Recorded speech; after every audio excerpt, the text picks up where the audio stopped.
Hello sir, today I'm going to discuss my case study related with noise reduction in speech signal using MATLAB and discrete Fourier transform. But before, I am going to give some introduction related to this study. So today, mobile phones are commonly used in our society. People tend to use phones in all environments, with vehicles being no exception. Traffic safety authorities encourage people to use hands-free accessories in order to have both hands available and focus better on the driving. When using hands-free accessories, the microphone is situated as far as 1 meter from the speaker, so that signal processing methods to suppress the background noise and the acoustic echo for the far end speaker become necessary. So this paper is directed towards the noise reduction problem and relies on ideas from the spectral subtraction algorithm. We also know that in hands-free speech communication, the signal-to-noise ratio often poor, which makes it difficult to have a relaxed conversation.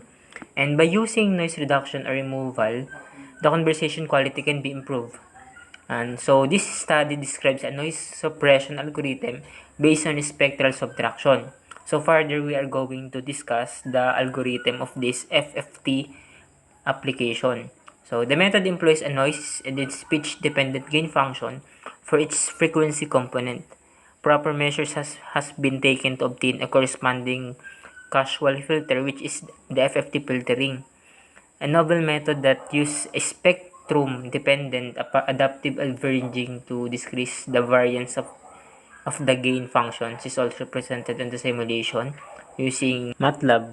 But before we go deep to our FFT algorithm, we first define what is a noise. Noise is an unwanted signal which interferes with the original message signal and corrupts the parameters of the message signal. This alteration in the communication process leads to the message getting altered.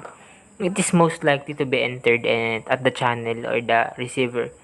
So there are different types of noise, including hiss, buzz, and flicker. So, what is the real effect of noise, especially in our signal? So, noise limits the operating range of the system. When we say operating system, or it limits the operating range of the system, noise indirectly places a limit on the weakest signal that can be amplified by an amplifier. The oscillator in the mixer circuit may limit its frequency because of noise. Other thing is that noise affects the sensitivity of the receivers.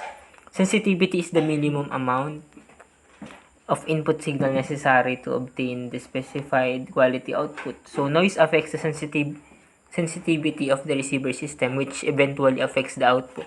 So as we finish the problem, which is noise, now we are going to discuss our approach towards this problem. So the FFT, or the fast Fourier transform.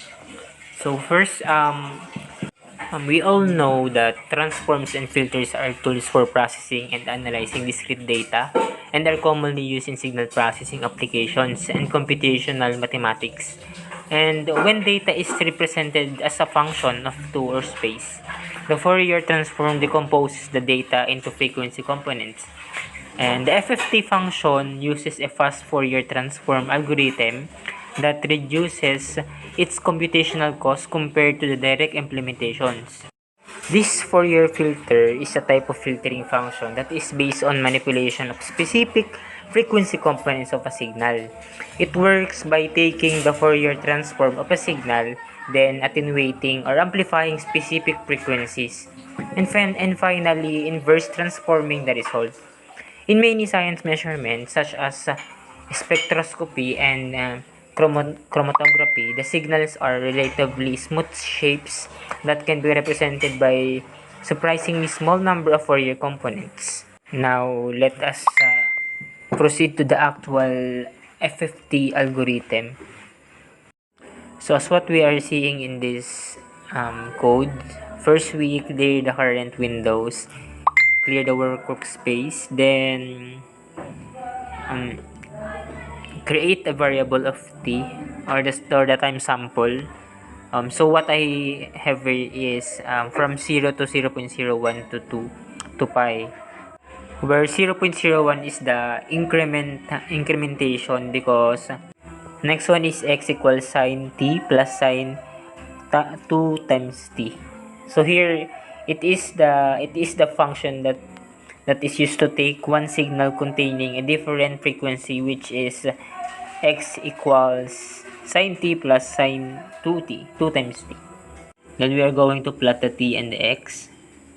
Then what we're going to do is create the x and y variable, which is the x variable is the time and the y variable is our amplitude.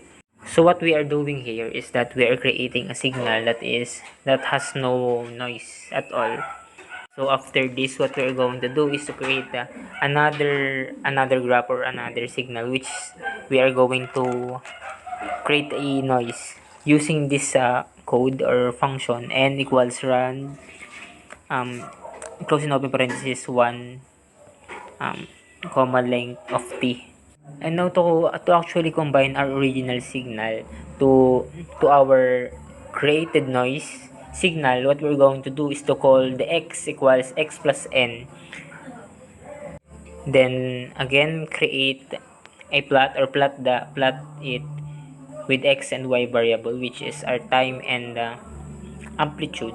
Now, to get the representation of original signal in frequency domain, we have to take the DFT of our distorted signal, which is equal to FFT of x.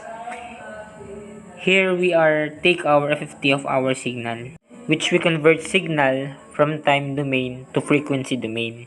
Then again, we will create or plot our signal with labeling our x and y variable with time and amplitude. Next one is that the function f equals find close and open parenthesis abs of g less than 50. This is used to take one vector which is equals to f equals to find in the field function in the bracket absolute part of g less than 50. What will it going to do is that it will find all the vectors of our signal which is less than 50 amplitude. Next one is the g of f equals zeros close and open parenthesis size of t. We are also creating a vector which will done all the signals in our frequency domain refrigeration, which has a zero amplitude. There it will be considered as a zero. Lastly, we have w equals I, FFT of g. This actually represents the signal into time, converted the signal back into the time domain by inverse FFT. So what will be our expected output?